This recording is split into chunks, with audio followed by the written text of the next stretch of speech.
আমেরিকায় লাগছে ভেজাল। আসলে আমেরিকার মানে ট্রাম্প পাগল হয়েছে নাকি এই আমেরিকার সরকার পাগল হয়েছে নাকি আমেরিকার টোটাল সিস্টেম ভেঙে পড়ছে, এটা নিয়ে এখন একটা বিতর্ক হইতেই পারে। ট্রাম্প যে সারা বিশ্বে জরুরি অবস্থা জারি করে রেসিপ্রোকাল ট্যারিফ বসাইছিল, এখন আমেরিকার সুপ্রিম কোর্ট সেটাকে বাতিল করে দিচ্ছে। সেটা বাতিল করে দিয়ে ট্রাম্পের ক্ষমতাকে আরও ডাউন করছে, যে না, এই ধরনের ট্যারিফ দিতে পারে না আমেরিকার কোনো প্রেসিডেন্ট, সারা বিশ্বে এইভাবে শুল্ক মানে গণশুল্ক বসাতে পারে না। রায়ের সাথে সাথে ট্রাম্প সরাসরি সুপ্রিম কোর্টের এইসব বিচারকের চরমভাবে অপমান করছে, বলছে এটা লজ্জাজনক এবং এরা সবাই দেশদ্রোহী। সুপ্রিম কোর্টের এগনেস্টে সম্ভবত আমেরিকার ইতিহাসে এইভাবে অপমান করে কোনো প্রেসিডেন্ট সুপ্রিম কোর্টকে বলেনি। এটা সম্ভবত শুধু আমেরিকা না, কোনো দেশেই সুপ্রিম কোর্টকে এভাবে সুপ্রিম কোর্টের রায়কে বা বিচারকদেরকে সরাসরি আক্রমণ করে এর আগে হয়নি। এখন দেখা যাচ্ছে কি আমেরিকার ভিতরেই তাদের যে সিস্টেমগুলো আছে, এই সিস্টেমগুলোই পরস্পরের সাথে সাংঘর্ষিক অবস্থায় দাঁড়ায় যাচ্ছে এই ট্রাম্প সরকার আসার পরে। ট্রাম্প এমন কেন পাগলামি করতেছে, এটা নিয়ে আমি একটা ভিডিও করছিলাম যে এটা আসলে ট্রাম্প না, আমার মনে হয় কামালা হ্যারিস আসলেও সেম পাগলামি করতো। হয়তো তার মুখের ভাষাটা অনেক সভ্য হইতো, কিন্তু কাজ কারবার বেসিক্যালি এরকমই হইতো। সারা বিশ্বের অনেকটা ঘাড়ে ধরে প্রত্যেকটা দেশকে আমেরিকার বন্ধুরাষ্ট্র শত্রুরাষ্ট্র কাউকে বাধ্য হয় নাই, রেসিপ্রোকাল ট্যারিফের নাম দিয়ে সবাইকে বাধ্য করছে চুক্তি করতে। রেসিপ্রোকাল ডিল নাম আমাদের বাংলাদেশেরকেও অনেকটা বাধ্য করা হয়েছে, পাশের দেশ ইন্ডিয়াকে করা হয়েছে, পাকিস্তান, জাপান, কোরিয়া, এমনকি ইউরোপিয়ান ইউনিয়ন কাউকে বাধ্য নেই, সবার সাথে জোর খাটায় আমেরিকা এই ডিলগুলো করাইছে। এগুলো কিন্তু কোনো দেশকে আমেরিকা বার্গেনের সুযোগই দেয় নাই। যার সাথে যা তারা অনেকটা তারাই পুরো ডিলটা করে জোর করে সিগনেচার করাইছে। তাদের যে বিশাল জিডিপি, বিশাল আমদানি, এই মার্কেট, এইটার সুযোগ নিয়ে এই কাজটা করাইছে। যাকে যেভাবে পাইছে ধমক দিয়ে এই কাজটা করাইছে। মিডিল ইস্টকে এক ধরনের ধমক দিছে, ইউরোপকে এক ধরনের ধমক দিছে, ইন্ডিয়া, পাকিস্তান, বাংলাদেশ এই ধরনের দেশগুলোকে চাপ দিয়ে এই রেসিপ্রোকাল ট্যারিফটা বসায় দিচ্ছে ঘাড়ের উপর। এখন সুপ্রিম কোর্ট এটাকে বাতিল করে দিচ্ছে। এই বাতিল করার কারণে ট্রাম্প আরও বড় পাগলামি করছে, যে বিচারকদেরকে তো যাচ্ছে তাই বলছে, অপমান করছে যে এই বিচারকরা লজ্জাজনক কাজ করছে, এই বিচারকগুলো হচ্ছে দেশদ্রোহী। সেটা তো করছে, পাশাপাশি 1974 সালের একটা আইন আছে আমেরিকার, যেটা হচ্ছে গ্লোবাল ট্যারিফ নামের। এখন ট্রাম্প আবার 10% বিশ্বের সব দেশে, কোনো দেশ নাই, পুরা দেশের সব দেশের পণ্যের উপর এক্সট্রা 10% ট্যারিফ বসাই দিছে আজকে। এই যে আমেরিকার অস্থিরতা, আমেরিকার এই যে ধরেন প্রেসিডেন্টের সাথে পেন্টাগনের সমস্যা, প্রেসিডেন্টের সাথে ফেডারেল রিজার্ভ ব্যাংকের সমস্যা, প্রেসিডেন্টের সাথে এখন আসলো সুপ্রিম কোর্টের সমস্যা। একটা দেশ আজকে আমেরিকা বিশ্বের 1 নম্বর পরাশক্তি, এটা কিন্তু তখনই সম্ভব হয়েছে যখন তাদের প্রত্যেকটা অর্গানাইজেশন সিঙ্ক্রোনাইজভাবে কাজ করছে একসাথে বহির্বিশ্বের সাথে। কিন্তু এই সিঙ্ক্রোনাইজ অবস্থাটা ভেঙে পড়ছে। আজকের এই ট্রাম্পের সুপ্রিম কোর্টের বিরুদ্ধে এইভাবে বক্তব্য দেওয়া এবং সুপ্রিম কোর্টকে চ্যালেঞ্জ দিয়ে আরও 10% ট্যারিফ বসায় দেওয়া পুরো বিশ্বের সব দেশের উপর, এতে কিন্তু আমেরিকা ধীরে ধীরে একা হয়ে যাচ্ছে। কিন্তু আমেরিকার আসলে করার কিছু নেই, কারণ আমেরিকার এমন একটা অবস্থা অর্থনৈতিক বর্তমানে যে প্রতি মাসে তাদের যে ফেডারেল রিজার্ভ ব্যাঙ্কে যে বিশ্বের বিভিন্ন দেশ তাদের বন্ডগুলো কিনে রাখছে, এইটার ইন্টারেস্ট এত হাই লেভেলে চলে গেছে যে দেখা যাচ্ছে যে প্রতি বছর $1 ট্রিলিয়ন করে ঋণের বোঝা চাপতেছে। মাঝে মাঝে সেটা বছর না, 6 মাসেই 1 ট্রিলিয়ন যোগ হয়ে যাচ্ছে। কিছুদিন আগেই ছিল আমেরিকার depth ratio, foreign depth ratio ছিল 135%, এখন বলতেছে এটা 140-এ এসে গেছে। মানে বুঝতেছেন যে তাদের যে সক্ষমতা, ফেডারেল রিজার্ভ ব্যাংকের যে অ্যাসেট, তার থেকে 135-140% বেশি লোন নিয়ে নিচ্ছে হচ্ছে আমেরিকা তাদের বাজেট সংস্থান করতে যায়। এখন যে পুরা বিশ্ব অস্থির করতেছে আমেরিকা, এটা মূলত আমেরিকা নিজেই মনে হয় পতনের দিকে নিয়ে যাচ্ছে। কারণ তাদের অভ্যন্তরীণ যে ইনস্টিটিউটগুলো সেগুলো যদি নিজেদের মধ্যে সিঙ্ক্রোনাইজ না হয়, নিজেদের মধ্যে ফাংশনাল না হয় এবং একটা আরেকটার উপর এইভাবে ক্ষমতা খাটানো শুরু করে, সেটা কিন্তু সারা বিশ্বের প্রভাব পড়বে। অলরেডি কিন্তু ভারতের পার্লামেন্টে সমালোচনা শুরু হয়েছে, অলরেডি ইউরোপের অনেক পার্লামেন্টে শুরু হয়েছে আজকেই, যে জোর করে এই ট্যারিফ কেন করা হলো। ভারতের তো বিরোধী দল চেপে ধরছে হচ্ছে সরকারি দল বিজেপিকে, যে তাহলে কেন এই ট্যারিফ ডিল করা হলো। ইভেন বাংলাদেশের সমালোচনা করা হচ্ছে যে এই ট্যারিফ ডিলে কেন গেল। এমন একটা অবস্থা তৈরি করে রাখছিল যে বাংলাদেশ তো ট্যারিফটা যেটা চুক্তি করছে, আমরা চিন্তা করতেছি যে আমরা কি আরেক দেশ ভারতের থেকে ভালো করছি, নাকি এই পাকিস্তানের থেকে ভালো করছি, নাকি ভিয়েতনামের সঙ্গে ভালো করছি, নিজেদের মধ্যে তুলনা করতেছে এবং করতে হচ্ছে।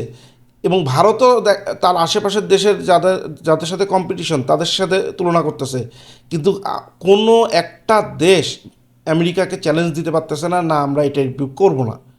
কারণ আমেরিকা তার সামরিক শক্তি, তার অর্থনৈতিক শক্তি এবং প্রত্যেকটা দেশ তাদের যে রিজার্ভ আমেরিকার ফেডারেল রিজার্ভ ব্যাঙ্কে রাখছে, সেগুলো থ্রেড দিয়ে দিয়ে কিন্তু ডোনাল্ড ট্রাম্প এই ডিলগুলো করাইছে।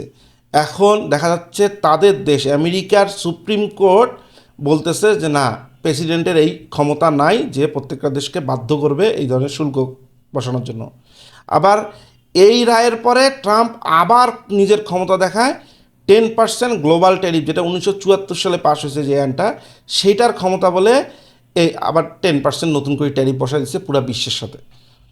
এইটা কিন্তু 1974 সালের এই গ্লোবাল ট্যারিফ ডিল এটা কিন্তু 150 দিন পর্যন্ত বলবৎ থাকবে। এর মধ্যে তাদের কংগ্রেস থেকে কিন্তু এটা পাশ হয়ে আসলে এটা আবার লং টাইমের জন্য ঢুকে যাবে আইন হয়ে। এখন দেখা যাবে যে কংগ্রেস কি করে। মূলত আমেরিকার অর্থনৈতিক অবস্থা এমন ভঙ্গুর অবস্থায় আসছে, তাদের ঋণের বোঝা দিন দিন যেভাবে বাড়তেছে এবং বিভিন্ন দেশ তাদের যে আমেরিকার যে বন্ড ছিল এই বন্ডগুলো ছেড়ে দিচ্ছে, তার ফলে তালগোল পাকায় ফেলতেছে আসলে আমেরিকা। ট্রাম্পের এই পাগলামি পুরো বিশ্বকে অস্থির করে দিবে। এখন দেখা যাক কি হয়। এবং দেশের বিভিন্ন দেশ, যেমন বাংলাদেশের অভ্যন্তরীণ রাজনৈতিক সমস্যা হচ্ছে এই ডিল করার কারণে, ভারতের অভ্যন্তরের রাজনৈতিক সমস্যা হচ্ছে এই ডিলে স্বাক্ষর করার জন্য, বা অন্যান্য সকল দেশে এই সমস্যা তৈরি হচ্ছে। কিন্তু কেউ মুখ ফুটে আমেরিকাকে চ্যালেঞ্জও দিতে পারতেছে না, কারণ আমেরিকা এমন পাগল অবস্থা হয়ে আছে। কিন্তু আমাদের মতন ক্ষুদ্র দেশগুলো, আমাদের মতন দরিদ্র দেশগুলো, বা আমাদের এলডিসি গ্রাজুয়েট কান্ট্রিগুলো বা এলডিসি গ্রাজুয়েশন না করা কান্ট্রিগুলো, এরা নিজেদের অভ্যন্তরীণ রাজনীতিতেও এই প্রভাবটা পড়া শুরু করছে। এখন দেখা যাক যে বিশ্বকে আসলে কোথায় নিয়ে যাবে আমেরিকা। বিশ্বকে বিপদে ফেলবে নাকি আমেরিকা নিজেই বিপদে পড়বে, এটা আসলে দেখা যাবে সামনে। তবে প্রতিদিন আন্তর্জাতিক কূটনীতিতে অনেক উঠানামা চলতেছে এবং একটা দেশ আরেকটা দেশের সাথে অনেক সম্পর্কের আপস অ্যান্ড ডাউন হচ্ছে শুধুমাত্র আমেরিকার এই পাগলামির কারণে এবং ট্রাম্পের পাগলামির কারণে। জানে না কেউই যে দ্রব্যমূল্য কোন জায়গায় নিয়ে যাবে এই টাইপের কারণে, মূল্যস্ফীতি কোথায় নিয়ে যাবে, আমদানি রপ্তানি কোথায় নিয়ে যাবে। এটা প্রত্যেকটা দেশের মাথা খারাপ করে ছেড়ে দিছে আমেরিকা এবং ট্রাম্প প্রশাসন। দেখেন কি পরিমাণে পাগল হয়েছে। এই ভিডিও করার সময়ই আবার ব্রেকিং নিউজ আসতেছে, সেটা হচ্ছে শুধু এই 10% না, এর সাথে আরও 5% যোগ করছে ট্রাম্প প্রশাসন, করে এখন 10 থেকে 15-তে চলে গেছে ট্যারিফ। এবং গ্লোবাল ট্যারিফ, এটা বিশ্বের সব দেশের জন্য গ্লোবাল ট্যারিফ। আগের যে রেসিপ্রোকাল ট্যারিফ এগুলো সব বাদ, চুক্তি বাদ, এখন নতুন করে গ্লোবালি প্রত্যেকটা দেশের জন্য 15%, মানে 10% থেকে 24 ঘন্টার মধ্যে 15% আসছে। এবং আরও ভয়ঙ্কর বিষয় হচ্ছে এইটা যে 150 দিন পর্যন্ত মানে প্রেসিডেন্সিয়াল ক্ষমতাতে থাকবে, এর মধ্যে আরও মানে আমেরিকার রুলসে, আইনে 232 সেকশন 232 এর অধীনে আরও ট্যারিফ বসাতে পারবে ট্রাম্প সরকার। এবং আরও একটা আইন আছে সেকশন 201, সেটাতে আরও 50% ট্যারিফ বসানোর মতন ক্ষমতা রাখে ট্রাম্প প্রশাসন।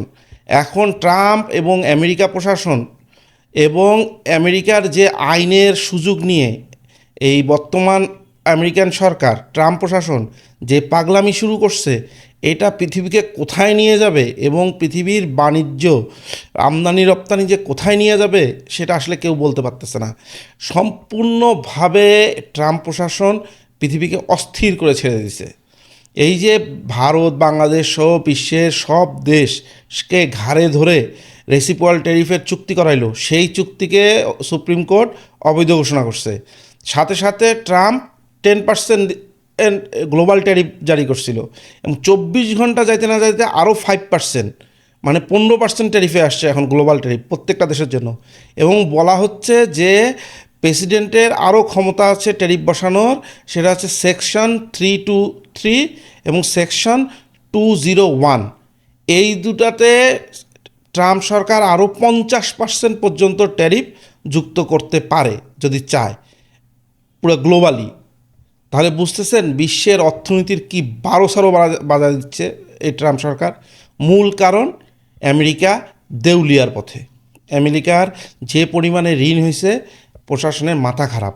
কারণ রেসিপ্রোকাল ট্যারিফের বিভিন্ন দেশে যে ঘাড় ধরায় করছিল ট্রাম্প প্রশাসন, এখন বিভিন্ন প্রতিষ্ঠান ওইটার যে অতিরিক্ত ট্যারিফের টাকাটা নিয়েছিল ট্রাম্প প্রশাসন, সেই টাকাটা ফেরত চাচ্ছে। সেই টাকাটা ফেরত দেওয়ার তো ক্ষমতা এখন আমেরিকার নাই। সেই কারণে এখন এই প্রেসিডেন্সিয়াল অ্যাক্টে এই মনে করেন নতুন করে ট্যারিফের উপর ট্যারিফ আবার বসাচ্ছে গ্লোবালি, শুধুমাত্র এই টাকাগুলো ফেরত যাতে দিতে না হয় বিভিন্ন কোম্পানিকে। সেই কারণে সব মিলায় পৃথিবী মারাত্মক অস্থিরতার দিকে যাচ্ছে। এবং ইরানের সাথে যদি আমেরিকার আবার যুদ্ধ লেগে যায়, তাহলে আসলে পৃথিবীকে তৃতীয় বিশ্বযুদ্ধের দিকে নিয়ে যাচ্ছে। এবং আপনারা দ্বিতীয় বিশ্বযুদ্ধের যদি ইতিহাস দেখেন, দ্বিতীয় বিশ্বযুদ্ধের ইতিহাসও কিন্তু শুরুতে এরকম অর্থনৈতিক পাগলামির কারণেই শুরু হয়েছিল। হয়তো 7-8 বছর লাগছে, কিন্তু এইভাবেই কিন্তু পৃথিবী অস্থির হয়। যখন মনে করেন বিভিন্ন দেশ এই আমদানি রপ্তানির কারণে দেউলিয়ার দিকে চলে যাবে, তখন কিন্তু বাধ্য হয়ে যায়, তখন তারা সামরিক পন্থায়। দেখা যাক এই পাগল সরকার কি করে, পাগল ট্রাম্প সরকার। কিন্তু আমাদের মতন তৃতীয় বিশ্বের দেশগুলো মারাত্মক অর্থনৈতিক ঝুঁকির দিকে যাচ্ছে।